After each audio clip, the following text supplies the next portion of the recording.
हज़रत मोहम्मद और बुढ़िया औरत का वाक़या। मक्का मुकर्रमा के लोग जब हुजूर अकरम की दावत इस्लाम सुनते तो कुछ लोग ईमान ले आते, मगर बहुत से लोग आपके सख्त मुखालिफ भी थे।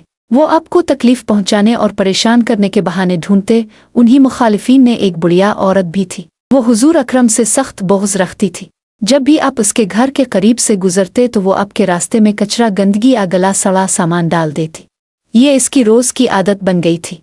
लेकिन हमारे प्यारे नबी ने कभी इस पर गुस्सा ना फरमाया, ना बद्दुआ दी और ना ही बुरा भला कहा। आप हमेशा सब्र करते और खामोशी से आगे बढ़ जाते। एक दिन ऐसा हुआ कि जब आप इस रास्ते से गुजरे तो वहाँ कोई कचरा ना डाला गया। आपको हैरत हुई और अपने लोगों से पूछा, वो औरत आज नज़र क्यों नहीं आई जो मेरे रास्ते में कचरा डालती थी? लोगों ने बताया, आ रसूल अल्लाह, वो औरत सख्त बीमार है। ये सुनकर रहमत आलम फ़ौरन उसके घर तशरीफ़ ले गए। दरवाज़ा खटखटाया और उसकी खैरियत पूछी। हुजूर ने फरमाया, तुम हमेशा मुझे तकलीफ़ देती थी, लेकिन जब तुम बीमार हो गई हो तो तुम्हारी इयादत करना मेरा फ़र्ज़ है।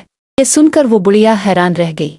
उसके दिल पर इतना असर हुआ कि वो रो पड़ी और कहने लगी, मैंने सारी उम्र आपको दुख दिया, लेकिन आपने कभी बुरा न माना। आज आप ही मेरे हाल पूछने आए हैं। बेशक आप अल्लाह के सच्चे रसूल हैं।